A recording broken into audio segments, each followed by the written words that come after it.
can you take us through the celebration and the emotions after everything that happened and that puck goes in?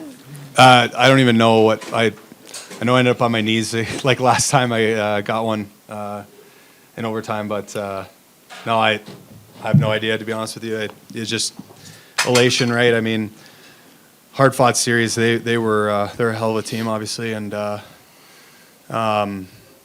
were really good the last two games, and they pushed us hard, and that was a huge goal at the start of the third, and Otter was unbelievable for us, and I thought we were really good in the first OT, and they had some good looks in the second, and as did we, and we were just able to kind of outlast, I guess. So, obviously a fun victory for us, and nice to not have to go and play 7 games again, and hopefully get a little bit of rest here. I mean, I think we've played 11 games in the last 22 days, so it'd be nice to have a little reset here. Ryan? Matt, can you walk us through the no goal, and is it sweeter getting the game winner there after that situation having happened? Of all people to ask me that question, it's you, eh? Yeah, I mean, I haven't seen the replay really of the no goal. I'll leave it at that. Yeah, I mean, I think you just stay with it. It's obviously can be a little tough to reset after you think it's over and hope it's over, and then it's kind of a gut punch a little bit. But I thought that's kind of what we do is no matter what is thrown our way, we're a pretty even keel group, and everyone just reset and kept going, and we had another few chances in first OT, and then obviously got it done in double.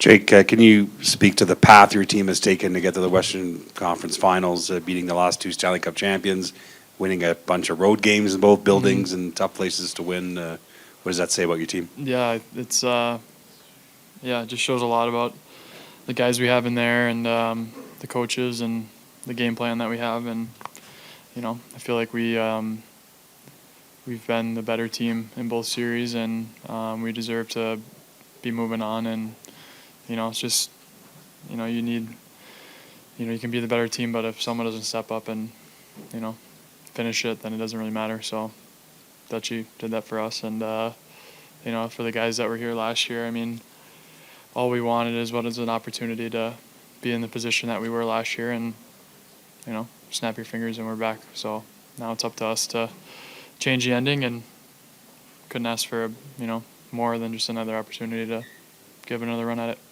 Mike, right side. We've talked a lot about just how important the season is for you, the decision you have to make in the offseason, the emotion, and the opportunity you have. One, how does that all tie into this goal in this building? And it just has to be a lot of emotions. And then 2, Mason Marchment said a certain part of your anatomy was over the goal line. That's what the refs were saying.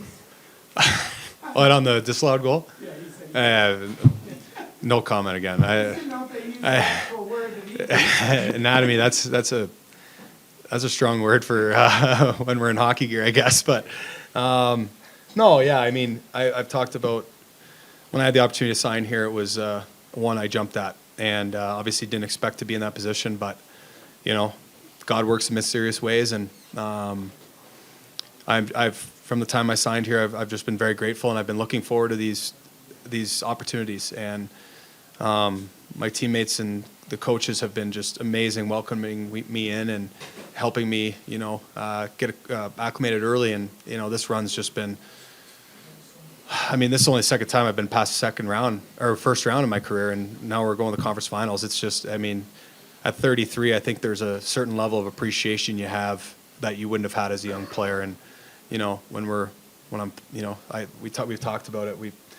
Several times when you go into Game 7 against Vegas, and you've played that game 100 times in your driveway and on your outdoor rink as a kid, and you get to do it for real. And I've probably let it stress me out more than it's been fun at times, just because you want it so bad. But it's I'm starting to relax a little bit more, and it's getting a lot more fun as it's going here. Matt, this team won 31 games here in the regular season. They were 2-0 in the Winnipeg series at home. You guys win all 3 games. Just how did you do it? I mean, they're an unbelievable team. I mean, their top end guys are as good as anybody. I mean, what a year Nate had. I mean, really happy for him, and hopefully he gets the results and with the awards that he probably deserves. And Kale, obviously, I mean, unbelievable. Mikko, I mean, those guys just, this was their house this year, and yeah, I think we just did as a team. I mean, simple answer, it's really hard to shut those guys down, and we did our best. You're never going to shut them out, but you can limit them, I guess, and we're just, the strength's in our depth, and we're kind of the true definition of a team, and it doesn't matter what building we go into, whether it's at home or the road, we play that to that identity. Mike, right side. Jake, you talked about the desire to get back to this stage for this team. You guys have been kind of hunting around this level of success for a while now, 3 times in 5 years, getting to the conference final, of course, the cup final in 20. Why is this group different? What's different about this team that can finish the job? Yeah, I think for me, like a lot of the young guys, like we hadn't felt like what it felt like till last year. Just like the pain of going that far and coming up short. And I think, like I've said before on this run, I think, like Dutchie said, I mean, you never know how many times you're going to get this opportunity to win a Stanley Cup and to really feel like you have the team that can do it. And not many teams can say that. And I mean, we feel like that in this room. And this hockey's such a crazy business, and the turnover is crazy, and you're never going to have the same team again. So I think just for us, it's all about just the opportunity, and to get to the conference finals 2 years in a row is an accomplishment in itself. But I mean, this whole run's a waste unless you win the whole thing. So it's just, we have this great opportunity, and we just want to make the most of it, pretty much. 2 questions left, Nick. You think the overtime periods were the ultimate sort of example of your depth, right? 11th game in 22 days, double overtime, game 6. I think you guys had the best legs you had all night. Do you think? And you're an added depth piece, right? So it scores the winner. Is that an example of what this team's been all about? I think so. I think so. I mean, I looked at the monitor beside the bench. I think it was a TNT monitor, and I looked at the minutes, and our top forwards were 10 minutes less than their top forwards. And I mean, they have some people that are borderline superhumans over there, but at some point, you might hit a wall. And I remember yelling down the bench halfway through the first OT, the longer this goes, the more it benefits us. And I think you're bang on. I mean, our depth is just, that's our strength, and it's been our strength from day one, and that's the way this team was built. But it doesn't work if guys don't buy in. I mean, guys have had to take lesser roles at times. When guys are hot, they play more, they get more opportunity. Guys are cold, they have to take a little bit backseat and be a bit of a supporting character and a good teammate. And guys, every single guy to a man has done that this year, and it's adding up to success. And we're halfway, and there's lots left to do. But I mean, that definitely, I mean, I think you're bang on that. Last question, Leah. For either of you guys, in Pete's first 2 years, led you guys to back-to-back Western Conference finals. What is it about him and his coaching style that's led to such immediate success? I mean, Your turn. I'm a goalie, so I don't really know. You'd have to answer that.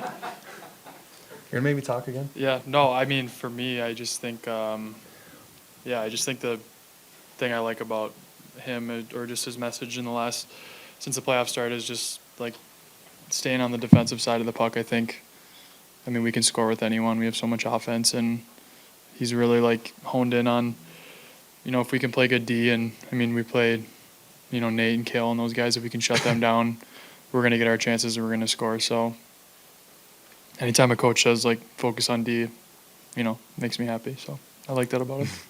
I would just say he's an unbelievable defensive coach, but he's an unbelievable offensive coach too. I mean, guys like me lets us play. He encourages us. He wants us to play. He wants us to, be offensive. So, and that's the way. That's kind of our identity.